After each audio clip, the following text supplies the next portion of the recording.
ఇప్పుడు కొన్ని కొన్ని సందర్భాల్లో ఒక ఫ్యామిలీలో కొన్ని కొన్ని సిచ్యువేషన్స్ వస్తాయి. బట్ మోర్ దాన్ ఎనీథింగ్ వాళ్ళ మధ్యలో ఉన్న రిలేషన్స్ కానీ, వాళ్ళ ఫ్యామిలీలో జరిగిన సిచ్యువేషన్స్ కానీ ఇవన్నీ 20 ఇయర్స్ నుంచి చూస్తూనే ఉన్నాను నేను.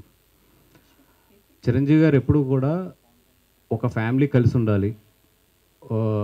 ఎందుకంటే ఇప్పుడు ఆయన బెంగళూరుకి ఆయన సంక్రాంతికి మొత్తం ఫ్యామిలీని అంతా కూడా పట్టుకెళ్తారు ఆయన. ఆయన నిజంగా పట్టుకెళ్ళినప్పుడు చాలా ఖర్చు అవుతుంది. ఎందుకంటే వీళ్ళందరూ స్టార్స్ వెళ్ళి అక్కడ ఉండటం కానీ ఇవన్నీ కూడా.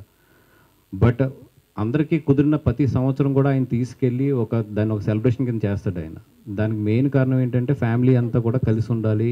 ఓకే, పిల్లలందరూ ఎదిగారు, వాళ్ళకి ఇండివిజువల్ ట్రాక్స్ ఉన్నాయి, ఎవరు ఎలా జరుగుతున్నా కూడా ఫ్యామిలీ అంతా కూడా కలిసి ఉండి వీఆర్ వన్ అనే ఒక మెసేజ్ బయట పంపించడానికి అయినా కొన్ని కొన్ని సిచ్యువేషన్స్ వస్తాయి. అది వాళ్ళు ఇండివిజువల్ డెసిషన్స్ తీసుకున్నప్పుడు కొన్ని కొన్ని సిచ్యువేషన్స్ ఫేస్ చేయవలసి వస్తాయి ఫ్యామిలీలో.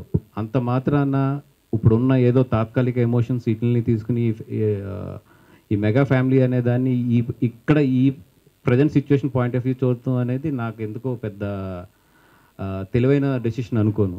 ఎందుకంటే I know them very well. వాళ్ళ బాండింగ్స్ ఎట్లా ఉంటాయి, ఒక సిచ్యువేషన్ వస్తే ఒకరికొకరు ఎలా నిలబడతారు, ఒక సిచ్యువేషన్లో ఒక సిచ్యువేషన్ చాలు ఇవన్నీ తీసేసి మీ అందరం ఒకటి అని చెప్పడానికి. Just I'm waiting for that time అంతే. బట్ మీ అందరం కోరుకునేది ఒకటి ఏంటంటే, వాళ్ళని చిన్నప్పటి నుంచి చూసాం కాబట్టి ఫ్యామిలీని అందరినీ కూడా మీ అందరం కోరుకునేది ఏంటంటే ఈ ఫ్యామిలీ ఎప్పుడు బాగుండాలి, బాగుంటుంది కూడా. ఇవన్నీ జస్ట్ పాసింగ్ క్లౌడ్స్ అంతే. నితిన్ గారు, సో మ్యాడ్ మూవీ కామెడీతో